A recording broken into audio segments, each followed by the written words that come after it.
very happy that for the first talk we have again Nick.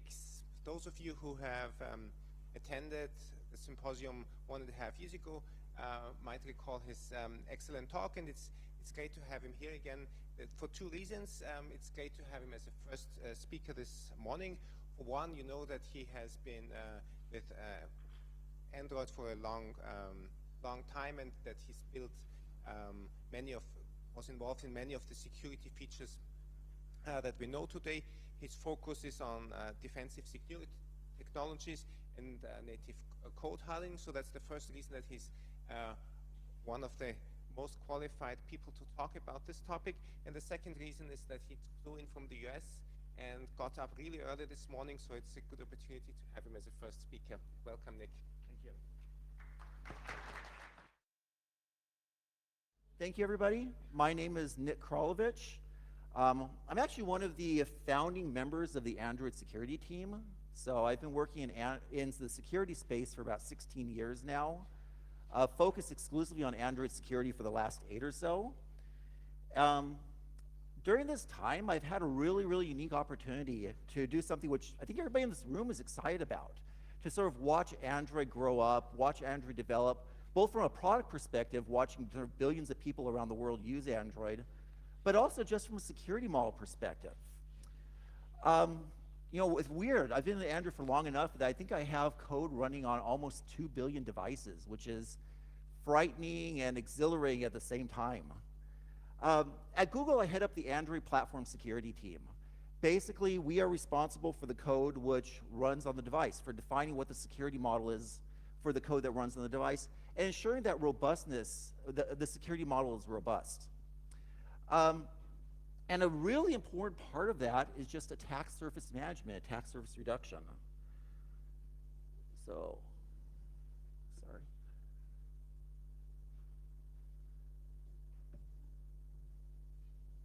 All right. So what are we going to talk about today? First thing I want to do is give you a brief history of Android security. What we're doing, some of the things that got us to the state that we're at today.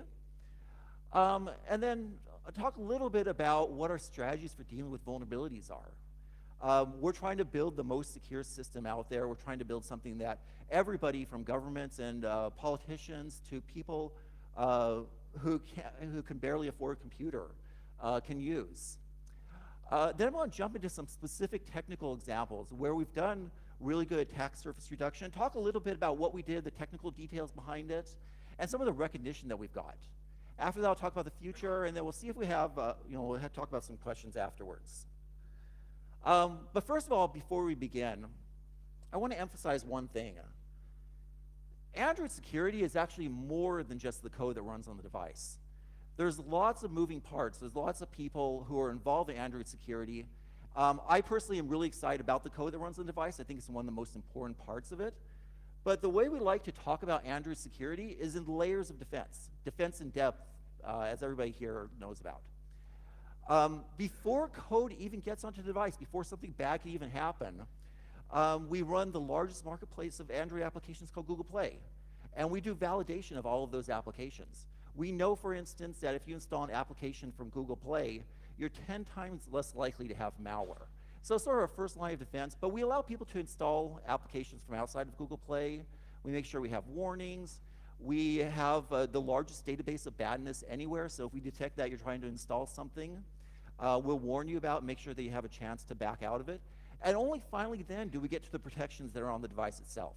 So Android security has been structured in layers. This is sort of the idealized model that I like to talk to people. In reality, at Google, it's a little bit more complicated. We actually have a lot of different moving parts. I mentioned the Android application itself. We have Google Play. We perform static and dynamic analysis of applications. We do something that not a lot of people do, reputational analysis of bad developers. It's not the applications which are bad, it's the developers which are bad. For people who have opted into it, we collect metrics and data from the device to try to find evidence of badness. Again, it's all about keeping the badness away from people, having the device so that keeping badness as far away from people as possible. But anyway, that's sort of my part in a larger security organization. But I really wanted to jump back to the platform and talk about some of the things that we do to make Android more robust. Android, the platform, follows a very traditional AIC model.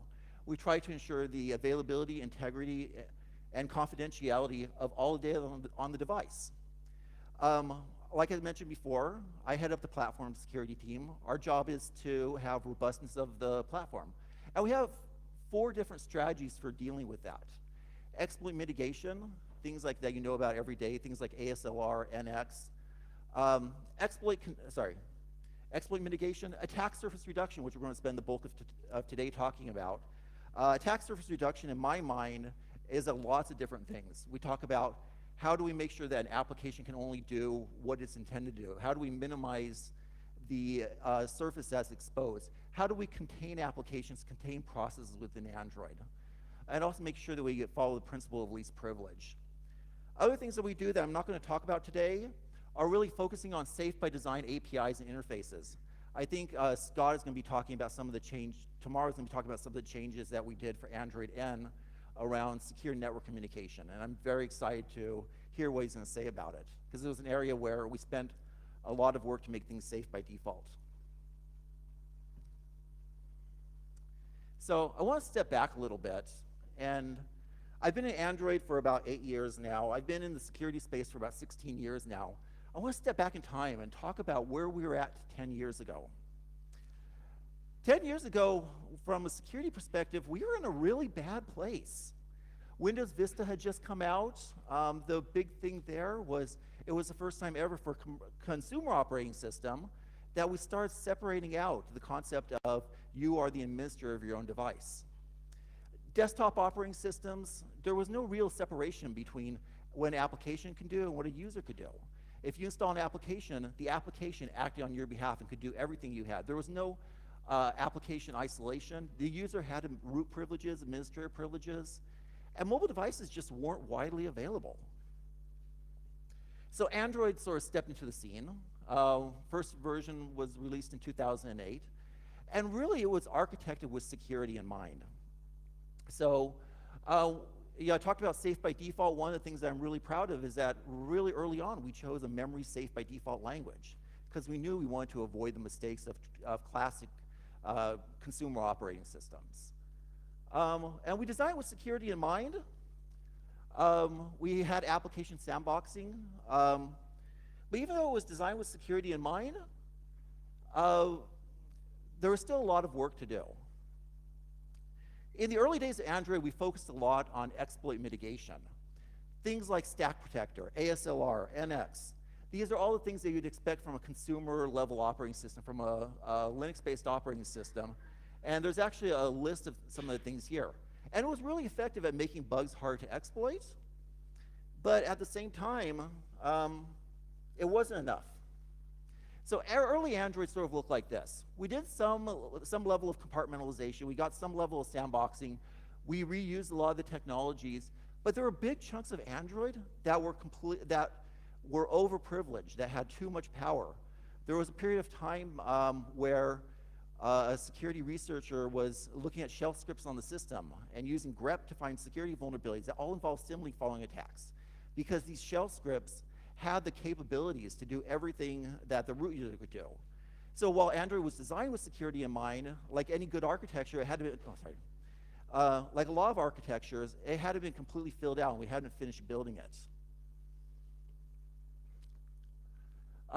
But we did design it to try to take advantage of a lot of the technologies that are even developed for doing isolation. One of the big things we did was focused on like UID compartmentalization, reusing some of the Unix user controls in order to provide sandboxes for applications. We did stuff with Unix permissions, classic user group other permissions. And of course, it's natural things like address space separation, process separation that we took full advantage of. But in 2011, something really interesting happened.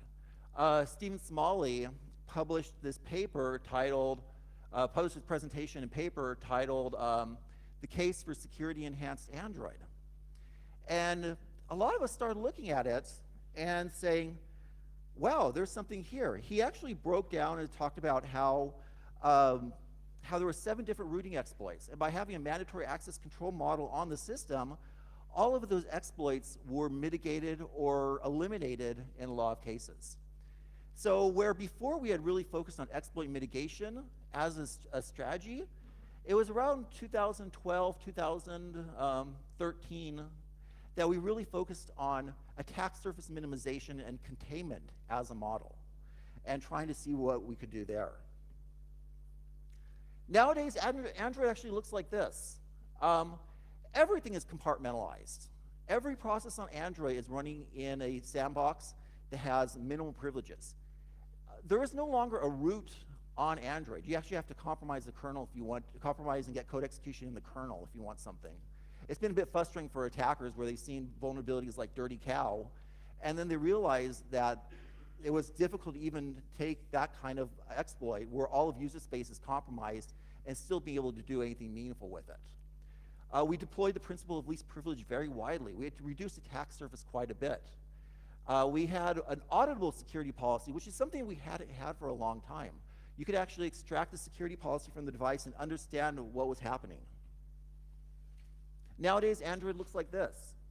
We have multiple users. We have services which are provided by Google, which provide robustness to the platform. We have different components that are isolated to their own sandbox, different UID 0 applications, which are isolated from each other. We have hardware, such as Trust Zone, where we even assume that the kernel's compromised and we won't be able to protect the integrity of the system, even in the presence of a kernel compromise. And of course, there's hardware layers of defense. But we're here to talk about sort of attack surface reduction and some of the things that we've done to make Android more difficult to exploit. So this is the first example that I wanted to spend some time talking about. A researcher at Google was running a fuzzer, and he found a vulnerability in something called DCCP, Datagram Control Protocol. And Google's a big company, and so he decided to go public with it. And I don't think, certainly I didn't know he was going to go public with it. So the first notice that I had about the security vulnerability was when I was reading ZDNet and trying to see what was going on. So then we start our incident response process. We start trying to understand what's happening with this bug. And something really interesting happened with this bug. Early on, we said, well, we want to make sure our attack surface is minimal, and we want to try to make sure that we're only exposing things to applications that need to be exposed to applications.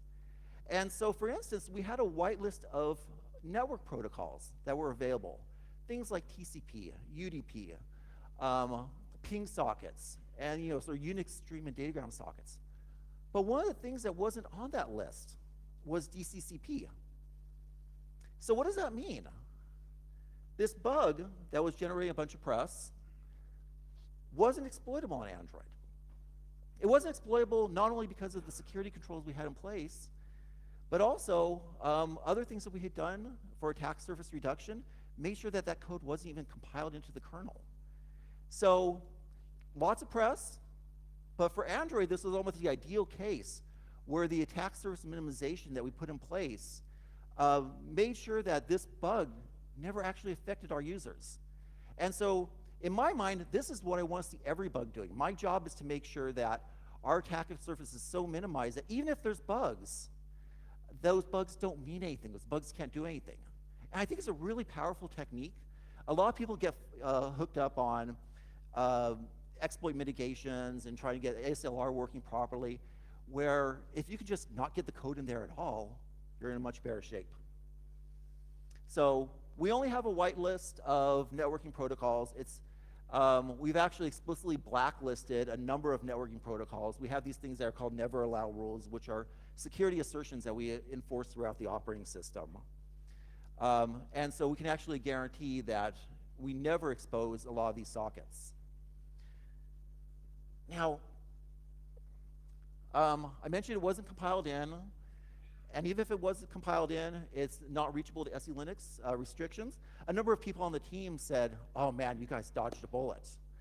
And I like to think about attack surface reduction and attack surface minimization. It's not really dodging a bullet.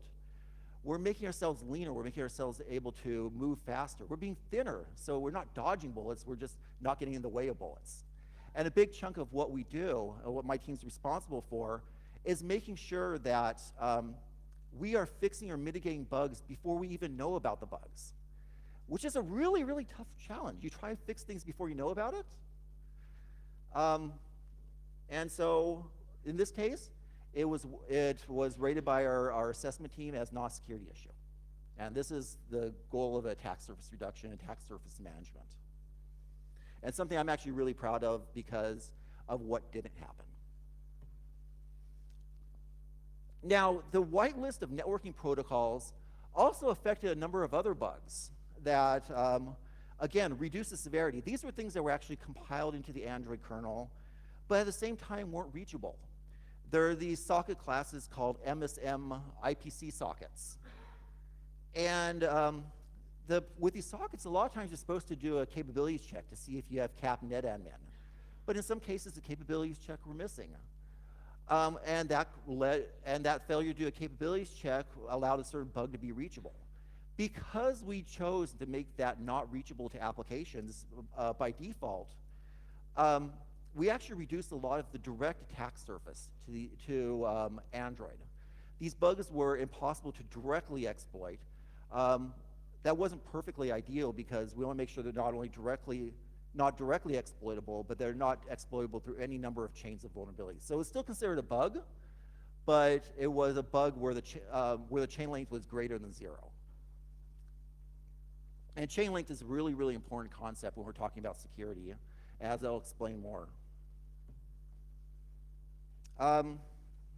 So, one of the things that I taught, when I was here a year and a half ago when we did the last presentation, the other issue that came up was stage fright. How many people here have heard about the stage fright vulnerabilities? I suspect a lot of people. It was a big topic at the time. There was a lot of people talking about. And so I wanted to sort of fill you in from the last time we were here till today about what we've done to address some of those issues. First, a little bit of background. Stage fright was it was a code name that was used for a series of bugs. There were probably 7 or 8 different bugs reported by a guy named Joshua Drake. So he had let me know that these bugs were coming. It was great. He actually provided patches. He addressed some of these issues. It was a private disclosure with embargo, so he gave us a set period of time saying, hey, I need you to get this fixed, but at the same time, I need to go public with it at some point. So this was almost sort of the ideal situation. And then sort of public disclosure happened. And there were a number of things that happened. There were ad buys associated with it. There were blog posts. I heard about it on NPR radio as I was driving to work. I mean, I heard about it earlier, but that's when I heard about the press. And then it started blowing up. Joshua did a really great presentation at Black Hat in 2015. I include the link down here. I'd encourage you to take a look at it. So one of the things I mentioned is that the Android was designed for containment. It was designed to try to keep attack surface minimal. And that was true for a lot of the media code too. So back in 2009, Rich Cannings, another founding member of the Android security team, gave a presentation called Android Securing a Mobile Platform from the Ground Up. And one of the things he actually highlighted there was the compartmentalization we did with Media Server. And in fact, with stage fright, it was compartmentalized. The exploit was restricted to a certain UID, and it required additional chaining to gain further exploitation. So the containment model worked, but the chain length was greater than 1 because you had to exploit another bug. But the other thing too to keep in mind is that back in 2009, Media Server was fairly small, and as things naturally do, there's always sort of feature scope, feature creep. Things get bigger. Media Server grew up. It actually developed more features. So stage fright was one of those weird things where I would actually call it a successful failure. How many people have seen Apollo 13, the movie, and the phrase, okay. Yeah, so a successful failure. Something bad happened, but in the end, something really good, something even better happened. Stage fright was the introduction of our monthly patching cycle. It was actually a sort of a catalyst to try to get the Android ecosystem updated on a quicker basis. It was also some of the first times that we actually started doing some of the security bulletins. It really helped us enhance some of our mitigations with regards to ASLR. We also found that we also found a few other things that I just wanted to share with you because I think they're interesting. Device diversity, lots of manufacturers, is a security control that we never really thought, never thought about. Everybody's compiling their code differently. The exploit works subtly differently on each device. And so it became a really big factor in preventing anything bad from happening. To this day, we haven't seen any kind of exploitation of stage fright, which I think is a really good testament to a lot of different things. I mentioned that the stage fright patches actually got fairly wide distribution too. Back in March of 2016, this data is a little bit old at this point, we are seeing between 57 to 89% of the population having these stage fright patches. A lot of good things happened, but we're here to talk about sort of attack surface reduction, attack surface containment. So I want to sort of jump into what we did for the Android N release. One of the things that we did for the Android N release was to take this really big media server process and start trying to decompose it into little pieces so that we could actually enforce tighter security controls on each piece. And so we actually took the media server process, which actually consisted of 7 or 8 different things, broke into audio server, DRM server, extractor server. And this had some nice security controls in that we were able to break down a lot of the functionality associated with these processes. So for example, the media codec server service can access, like for example, the GPU can no longer be accessed by the extractor service. For those of you who haven't worked with GPUs, they tend to be a really big source of bugs. They tend to be a really juicy target. Some of the Keen Team folks, for instance, have been disappointed about how far away we've kept the GPU access from Android applications. One of the things to point out here is the extractor service. This is where a lot of, in the old model, when the bug happened, it happened in the media server process, so an attacker was able to get all the capabilities associated with the media server process. In Android N, all that functionality moved to the extractor process. And one of the key goals there was, again, attack surface minimization, keeping this compartmentalized. And so literally, well, not literally, there's a few capabilities, but the capabilities of the extractor service are extremely limited. So that even if somebody does compromise it, they have to chain it with other vulnerabilities to actually be able to do something effective with it. And the areas that they can chain with are much limited because we've kept attack surface as small as possible for these things. So I'm excited to see what will happen on sort of the media server processes over time as this model gets pushed more and more out there. But this is one of the big things I'm very proud of, where we actually did a number of things. We kept the attack surface minimal. We decomposed architectural components into smaller pieces in an effort to try to make sure that we're able to reason about the state of the system and able to protect the integrity of the system. Additionally, talking about sort of attack surface reduction, one of the other things that we did for the media server processes for the extractor processes was to remove the execmem capability. The execmem capability allows you to introduce anonymous executable memory into your process. It's typically used for JITting. There's no reason why this processes need to support JITting capability. So we removed that capability. One of the things that not a lot of people understand about Android is that with DM Verity combined with SE Linux enforcement, all code which is on the system for these media processes, for a lot of the critical system components, can only come from signed, verified sources. If there's an attempt by the process to map an anonymous executable memory, to change the mapping of a file in memory, to write to that file in memory, or map a file that should be mapped in from a non-Verity partition, you'll get a permission denied error, And so a lot of this isn't new, but people didn't know that we had these levels of protection. And because of the media server process having exec mem, they weren't as effective as we were hoping for.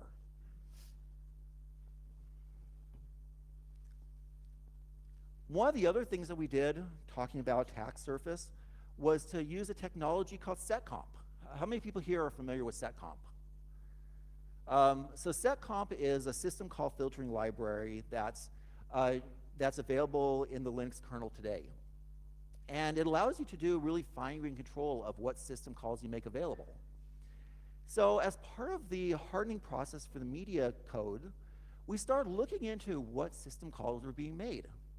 And you know, it turns out that the Linux kernel has, depending on architecture, anywhere from 200 to 350-ish system calls. Do you know how many of them are? Well, of course you know right here. Very few of them are actually used. And so we were able to find that just the system call attack surface alone, we were able to reduce it by 87 to 89%. So that if you try using a system call which isn't allowed, we'll go ahead and crash the program. And what this does is it prevents bugs in the kernel from being reachable to these processes, and it really sort of frustrates attackers. We did a bunch of other changes I'll only briefly cover for the media hardening. One of the things that we contributed to the upstream Linux kernel was ASLR enhancements. ASLR was only originally designed with 8 bits of entropy, which meant that if you were to brute force the media server process, you could typically figure out what was happening with the address space in as little as sort of 10 minutes. We increased that from 8 bits to 16 bits. We sent this upstream. It was really popular. And now if you were to try to exploit the media server processes, we estimate that the average exploitation time would take on the order of 45 hours. As for a probabilistic defense, I actually consider that pretty good. We did 2 other ASLR changes, which are the library load order library load order randomization, where we actually sort of swap around shared libraries in memory to try and make things harder to find. And in addition, sort of randomize gaps between the address space. So a lot of the ASLR enhancements I expect will be really effective over time at reducing the ability for somebody to turn a bug into a security bug. The other thing that we did that I think is worth mentioning is a lot of the integer overflow work. Almost all the bugs that were reported by Joshua Drake were integer overflow bugs. And so now we're actually doing checks of every arithmetic operation, signed or unsigned, defined or undefined, to see if they overflow. And so again, the goal is to turn a bug, keep a bug just a plain bug, and make sure it's not exploitable for security issues. So let's talk a little bit about the results of this. So, I've talked about keeping attack surface minimal. I think it's really important. I think it's a key part of the work that we do. We had vastly improved architectural decomposition, improved testability, vastly improved separation of privileges.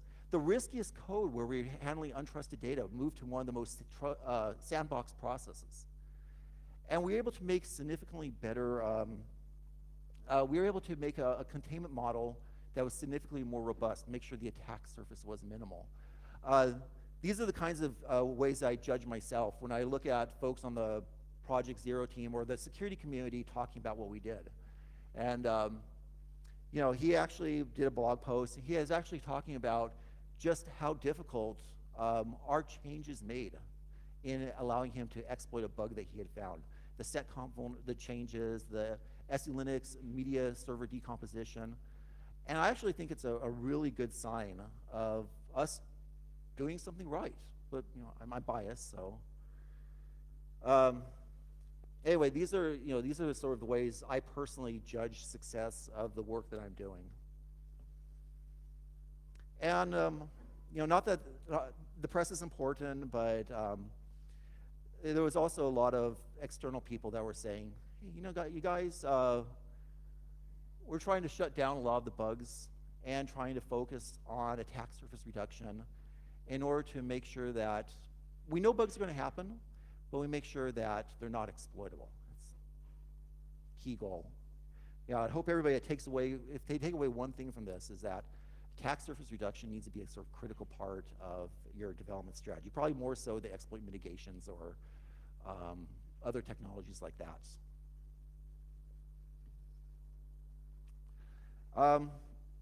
So that's user space. And that was some of the stuff that we did for the media server process. But let's talk about the Linux kernel a little bit. So one of the interesting things that's happened over the last several years is more and more attackers are actually starting to move away from user space bugs and moving to kernel bugs. So in 2014, probably about 4% of the incoming bugs that we dealt with were in the kernel. Most of them were in user space. But over the last several years, the number that have been going to the kernel has been increasing a lot.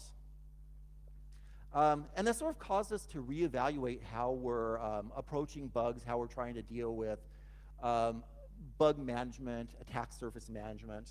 It's been a very interesting trend. I don't know if anybody else has actually noticed that. Why has it been happening? I talked about SE Linux, and I talked about sort of the attack surface reduction that we've been doing in user space. And this has been a really powerful technique. The lockdown of UID 0 of root process is the fact that we no longer have shell scripts that happen to run as root that can do everything, has meant that a lot of people can't find bugs anymore. I was talking with one security researcher who said, I used to use grep to find bugs, and I would find it in like other devices, and I'm not able to do this anymore because it's so locked down. 2016 is the first year that we actually had over 50% of our device ecosystem with SE Linux in enforcing mode, and that's been really helpful to keep attack surface minimal, to make sure that we can compartmentalize bugs no matter where they occur. We also run a vulnerability rewards program. We'll pay, I want to say up to 50,000, but don't quote me on that. I forget what it is off the top of my head. We pay for bugs, we pay for test cases, we pay for exploits, and we pay for it depending on the severity of it. Kernel bugs tend to be critical severity bugs or high severity bugs, and as a result, we tend to pay more. So I think there's a lot of interest from the ecosystem in trying to find those kinds of bugs. By the way, just for you guys' information, most kernel bugs are either higher critical severity. What determines whether they're higher critical severity is the chain length of it. And so if something is directly accessible to an unprivileged process, that's a chain length of 0, and as a result, that's a critical vulnerability. If something if you have to hop through another process to get to that bug, then that kernel bug would be a high severity vulnerability. Again, it's trying to keep the chain length as long as possible.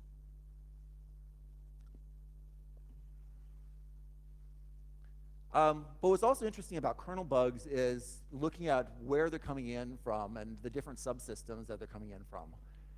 So you can see, for example, that the Wi-Fi and GPU processes, the blue and red line, account for a significant number of bugs that we're seeing. And so we actually sort of did this breakdown in an effort to try to figure out where to best put our resources and to try and what attack surface could we take away so that we increase the length of the chain. I thought this was really interesting information shared. It's a little bit dated at this point. I apologize for that. But so I talk a lot about chain length. We handle a lot of security bugs, but a lot of bugs that we handle aren't directly reachable. I think it's actually a really good testament to the attack surface reduction we've been doing. And so if you look at the ones that are directly reachable, things like Wi-Fi and GPU were the ones where we've prioritized some of the development to try to make sure that we're keeping that attack surface minimal.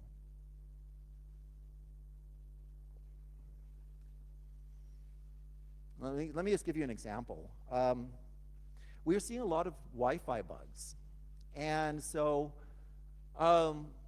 this was code in a vendor library where somebody somewhere made a mistake. They forgot to add a security check. They forgot to add whether there was a capnet and min capable check. And it was app reachable. And because they were able to bypass that check, they were able to get to a security vulnerability that they shouldn't have been able to get to. Trying to get people to add permissions around everything that's critical is really, really tough. It's very error prone. It's one of the reasons why Android's been switching more from a distributed permission model where you put lots of permission checks all throughout the code to a centralized permission model where we can manage the security properties and keep track of what's going on, and also to have a default deny policy. I mean, it's security policy with a default deny is the way you keep attack surface down and keep mitigations down. And in addition, I mentioned before, the security policy is auditable. Another nasty thing that happened with the Wi-Fi bugs in particular is the kernel has this code where it says, I'll open up a Unix stream socket or a Unix datagram socket. These are sockets for doing IPCs between various applications. But if I issue an ioctl in a particular range, then I'll go ahead and just route that to the Wi-Fi system. Even though it's like has nothing, these sockets have nothing to do with Wi-Fi, they're not doing stuff there. So sort of an interesting story. We did the network control. We make sure we only certain socket families were accessible to untrusted apps. And we were like, yes, we shut down a number of bugs. And it turns out because of this code in the kernel, the bug was actually reachable through not only the specialized socket, but also sort of through the Unix stream socket. And so that caused us a little bit of heartache as we tried to deal with that. But you know, we did deal with it. It's sort of an interesting slide that I thought I would share too. We did a lot of research on what bugs are happening and where they're coming from. And it turns out the ioctl system call is a particularly nasty system call. Ioctls, for those of you who aren't familiar with it, are just a way to send arbitrary commands to an arbitrary file descriptor. They can be implemented by the driver itself. It has no set structure, has no set permission. It's sort of the catch-all of driver calls. And so naturally, a lot of people were making a mistake in there. Because these were accessible to applications, because our attack surface was wider than it should have been, we were seeing a lot of bugs, a lot of directly reachable bugs. So one of the projects that we developed within Google that I'm very proud of, and we actually made available to the upstream Linux kernel community, was ioctl filtering. Prior to this change, you could only either control whether you can issue an ioctl or not issue an ioctl. You couldn't control the particular type of ioctl. So we sent a change to the upstream kernel. The first version of the change was really designed for only filtering MAC addresses because, of course, you can get MAC address through an ioctl. You can do everything through an ioctl. And then the feedback that we got from the upstream community was, you guys aren't thinking big enough. And I really appreciate them for doing that.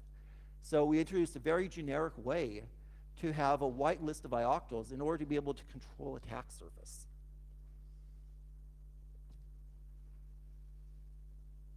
So I mentioned how a lot of things had been exposed through Unix stream sockets. More generally, there are hundreds and hundreds of ioctl calls that were exposed to applications for any number of reasons.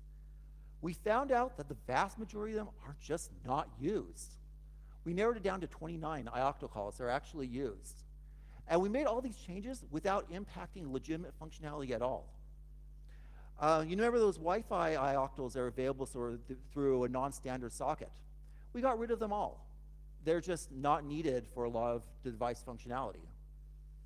And then naturally, we also got rid of a lot of ioctls for sort of generic netlink calls, things which aren't directly accessible to applications, but which are accessible to other parts of the system.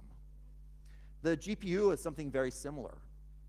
Shamu, which is our Nexus 6 device, originally had 36 ioctl calls available. Now remember, I talked about how much attack surface was available through the GPU. Again, we found out that not a lot of these were being used. Only 16 of them were being used. So we were able to reduce 20 octocalls without loss of functionality and reduce that attack surface and make these devices harder to compromise. We did a few other things too, because I mentioned that there were a lot of different bugs. The perf subsystem within Android. There were sort of a lot of different bugs that came up in it. Most of them introduced by sort of third-party modifications, but again, we're trying to make sure we'll be able to reason about them. We actually turned all of that off by default, and only the shell user can enable it. So it now requires, to exploit these bugs, it now requires somebody to have physical access to the device. DebugFS was another big source of bugs. They would be leaking kernel pointers. We just turned that off. And it's amazing the kinds of stuff you can turn off without breaking functionality. This is what I'm particularly proud of. One of the things we did for Android N was to start whitelisting files that could be available through the /sys file system. And we found that we could reduce it from 38,000 files that were exposed to around 500, a 98% reduction in attack surface. So none of these files are accessible anymore. No data can leak from them. No side channel information can leak from them.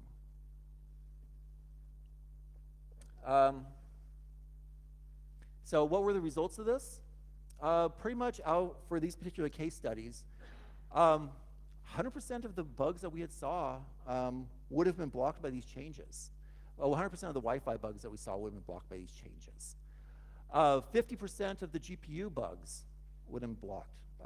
100% of the DebugFS calls would have been blocked because we turned off DebugFS. And the perf subsystem, 100% of the bugs would be blocked. So these are all attack surface reduction that had a net positive to the ecosystem, where we're able to manage the surface that we expose and make users and developers and these devices safer as a result. It's something I'm very proud of. There's a lot of other things that we did too. One of the things that we launched in Android N was called hide pit equal to functionality. And I want to say sort of thank you to the Copperhead folks who suggested this. Normally when you run PS, you can see all the other processes on the system. It actually leaks a lot of information about whether the processes are running. It leaks information about how much memory is used by those applications. And so a lot of sort of side channel information leaks. Some people were using the PS output and periodically polling for it in order to try to pop up other applications. They noticed that you started your Facebook application. They tried to pop up another application on top of it. We addressed those class of attacks. Other things that we've done in Android, specifically with the SE Linux work, is try to really make sure that we're controlling the DAC capabilities, things like kernel module loading. You know, not every shell script that exists on Android, which happens to run as root, should need the ability to load kernel modules. Take that away. So that way we could reason about the state of the system even if it's compromised. Writes to /system can't be done when you boot in a normal mode. And for example, I talked about the dirty cow bug. It was a complete compromise of user space, but because it couldn't bypass the mandatory access control model that we have, people weren't able to use it to establish system partition persistence. They could still compromise some of the other things. Another interesting thing that you'd think would be used, but it turns out really nobody's using it, hard link functionality. How many people here are familiar with how hard links work on files? So yeah, basically you can have two files that have different paths that represent the same file in the file system, not using symbolic links, but actually literally the same file. And so it turns out that people were using this to, hard linking has been always sort of a problematic area for Linux. You can actually hard link to a file that you can't even read. And so what we would see is like one application would be trying to hard link to files within another application's home directory. And so it would be difficult to reason about our ability to clean up the state of the system when you uninstall an application. It also caused some security bugs associated with it. And so we found, hey, really nobody's using this functionality. Let's start reducing attack surface. Let's start managing the attack surface that we expose.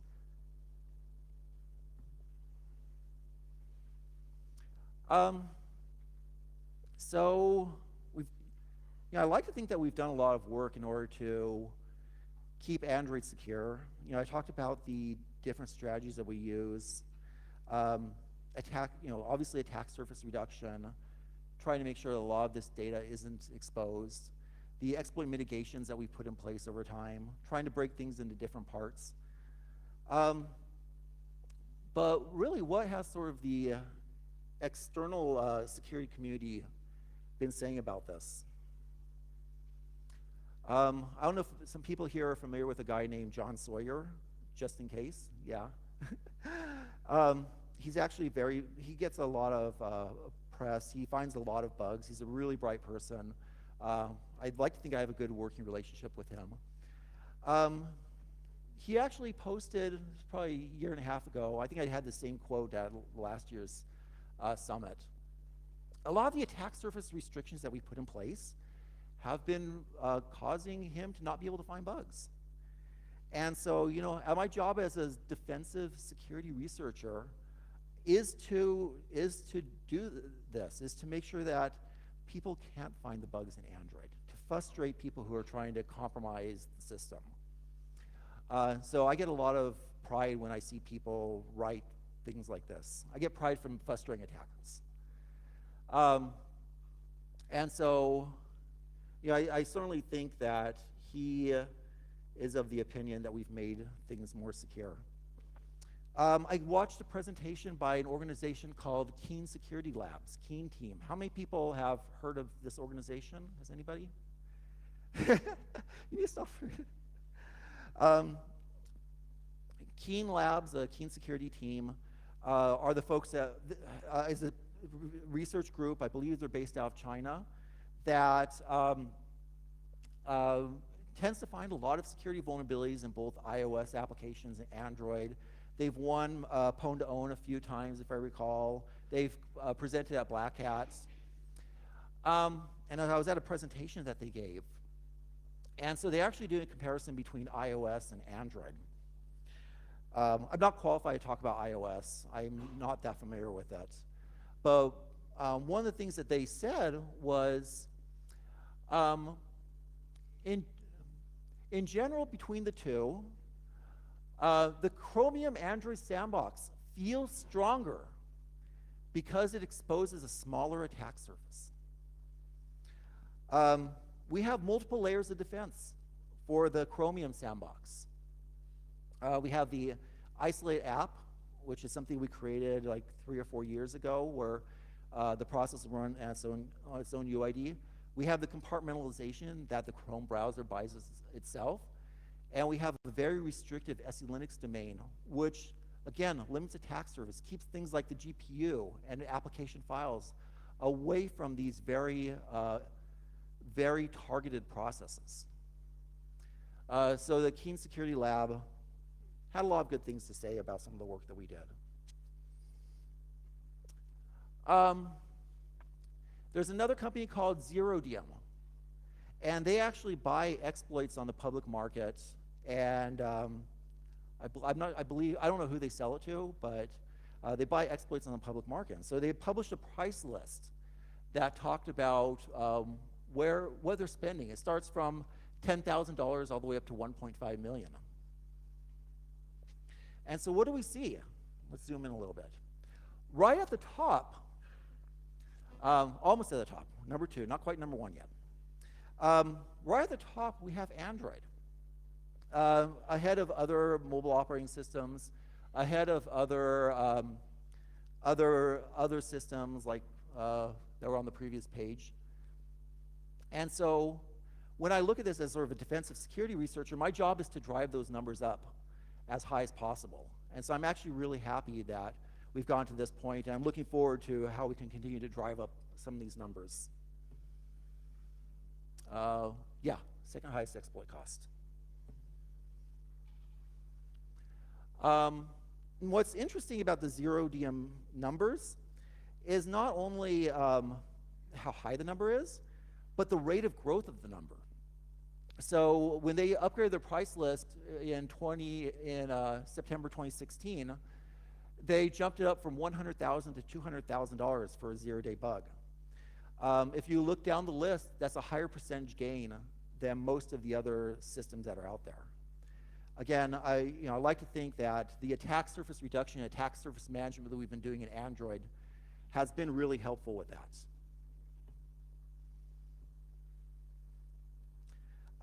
Another way I try to judge my success and whether I'm doing a good job or not are things like Pwn to Own. So last year at Pwn to Own, they published a price list for different breakdowns of what you could do. And so you can sort of see the breakdown for what they published here: obtaining sensitive information, installing a rogue application. And what's interesting about these numbers to me is that we're starting to see price parity among a lot of the mobile operating systems. And so the difference between, at least from the Pwn to Own perspective, isn't that great. We're also seeing, when we have comparisons to other Android devices, that the minimal attack surface that Nexus and Pixel devices have directly results in a higher Pwn to Own payout, which I thought was really impressive. And so you see a lot of the price parities aren't that far apart anymore. And that's sort of a testament to the kinds of work we've been doing. I think some of it's deserved, actually. I went back through the Pwn to Own contests from 2009 to 2016, and I looked at specifically where we would have had to issue a platform patch, i.e. deploy a patch to every one of these devices. And it turns out there's only been 1 year, 2014, where we actually issued patches for the code that runs on the device. Every other year, we haven't had to issue patches. There's been other parts of the system that were compromised. So, for example, in 2015, there was a Chromium exploit that we updated through Chromium, and it was changed to a Google Play bug, but there was actually no bug on the platform itself. And we were able to deploy a fix for those within hours, if not days. I can't remember. So there's only been 1 year where there's actually been a platform bug. And even these platform bugs, I don't want to minimize them, but one of them was like leaking of the Bluetooth MAC address, which was technically the leaking of private information, because you could use NFC and turn on Bluetooth, at which point you gain access to the Bluetooth MAC address. Another one that came up in 2016 was a DHCP code exploit, which required a physically proximate attacker. But the exploit that they did was, the exploit was so limited because of the attack surface reductions that we had in place, that was only considered a partial win. This is actually one that just came up in the last day or so. So WikiLeaks published something that claimed to have come from the CIA. We're not really sure where it came from. It's been generating a little bit of news. So we've been tearing apart some of this stuff, trying to figure out what's going on. And I found a really nice quote in there. I don't know if they intended it for it to be this way, but they said, furthermore, when SE Linux became common in Android, this became more problematic since the radio SE Linux context that RealD started with was too restrictive for the implant to function. And so I look at this and I go, I think I'm doing my job.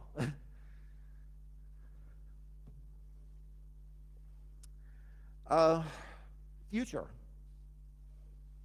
There's I think the area of attack surface reduction is something that we as an industry really need to spend more time in and trying to make sure that we manage the attack surface and we try to keep things minimal, simple, and easy to understand. And so we're going to continue to do parts of that. We're going to continue to do our parts in that. One of the things that we found, for instance, is just setcomp is an underutilized tool in Android today. The Linux kernel exposes on the order of 364 system calls. Our Bionic, our libc version, only uses about 204 of those. So we actually think we can turn off a large number of system calls without impacting device functionality at all. And again, try to define the attack surface, try to define what it looks like for Android to be secure. And we think we can do that across the different architectures. So it's an area that we're thinking about exploring. Other things that we have checked in have been checked in for about a year or so, but haven't been deployed as part of a release. It's actually weird to hear people talk about the end release when we're actually focusing on the next generation. We're going to start introducing a whitelist of files in /proc. There's a lot of side channel information which is leaking from those. We found that we can reduce from 4,400 files to 2,500 files. I didn't realize how big procsysnet is. That is 2,500 or about 2,000 files in there. So it wasn't until I was doing these slides that I realized we have a lot more attack surface reduction we could do. One of the things that we started looking at were also just unused files in the /dev and drivers that are compiled into these kernels that don't need to be compiled in. We found that we could actually have a perfect, we could actually remove these from the kernel entirely because we can prove through the security model that nobody's using them. Not only does it make the kernels faster, it makes boots faster, it makes the security better. It's one of the few times where you're in the security space and you say, oh, we actually win on the performance side. So those are some things that we're looking at for the future. Anyway, I want to leave you with one last slide and sort of give you my thoughts on where things will go. I really believe that attack surface management is the key for what we need to do in the security space to be secure. Being able to understand your architectures, being able to understand the different moving parts is really important. We've been investing significant time into trying to make sure that the attack surface remains minimal so that instead of, we can increase our probability and that decrease the probability that there'll be relevant bugs within Android. I mentioned before, my job is to fix bugs before I know about them. And so it's all a probabilities game. And vulnerabilities will never go away, but we can contain them, we can manage them, we can reason about them. And I think it's an important part of what we need to do as an industry. Anyway, with that, thank you. So if you want, you can always contact secuirty@android.com.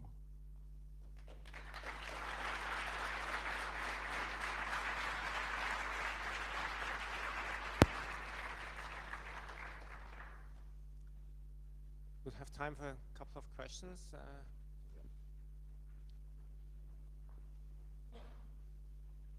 Hi, I have two questions, and first will be actually on complaint. Because for sure you are doing a great job with increasing the Android security, but because you know those problems are hard and interesting, and it's really exciting to work on it.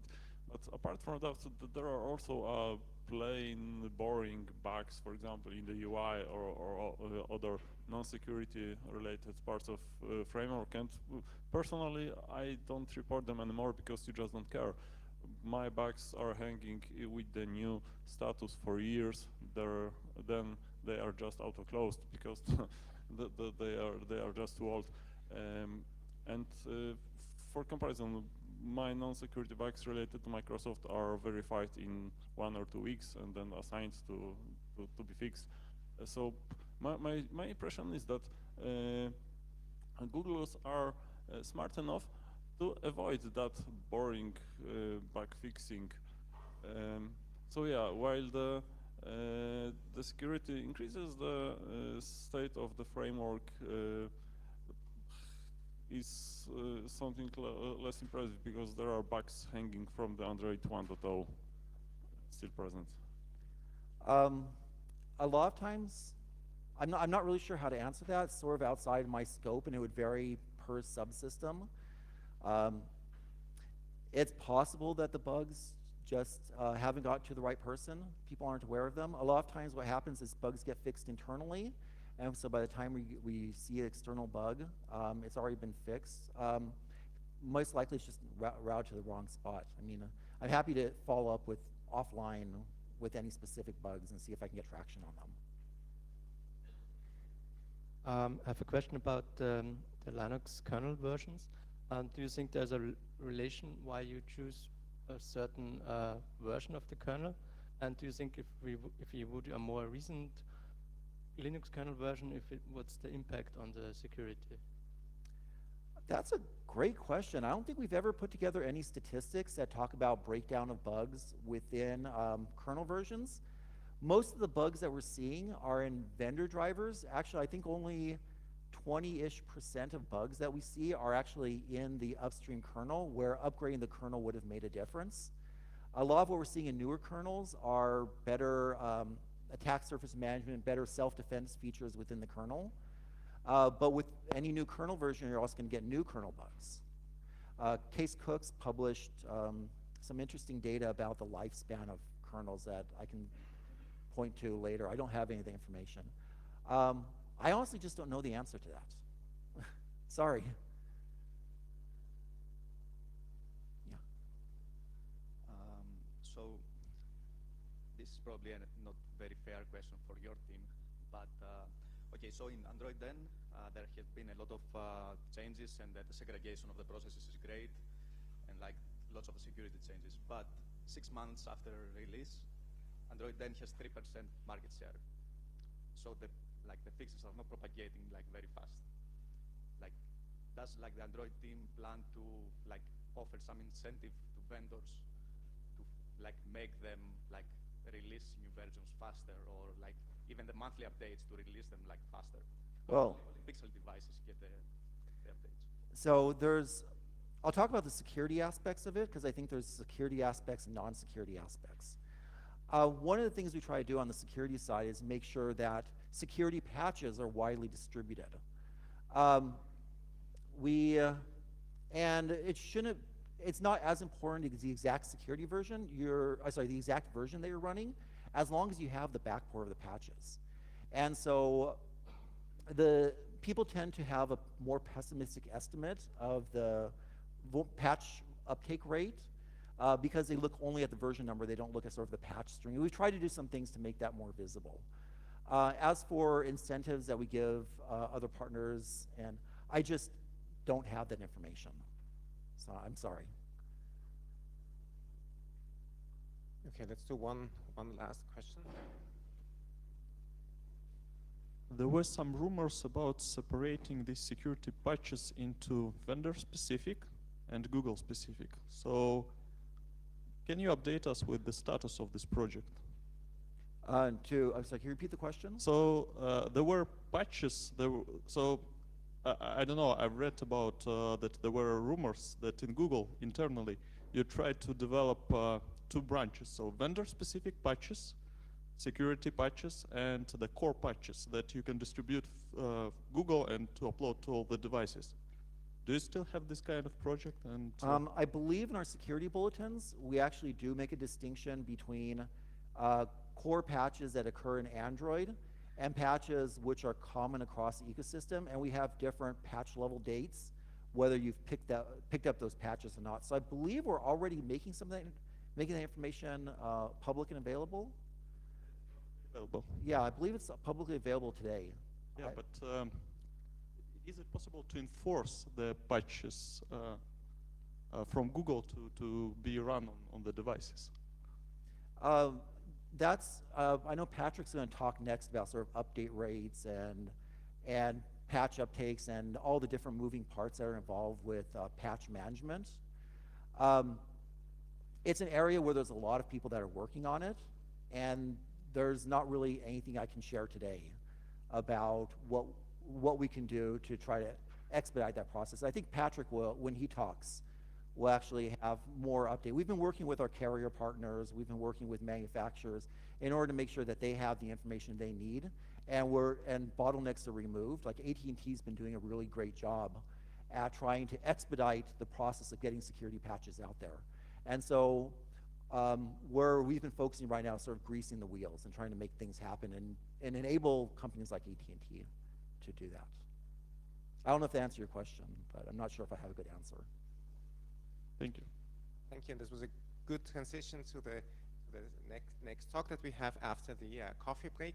I think Nick will be around. If you have any more questions, just meet him in the coffee area. We'll have a coffee break of about 28 or 27 minutes. Thank you again for the great talk. Thanks.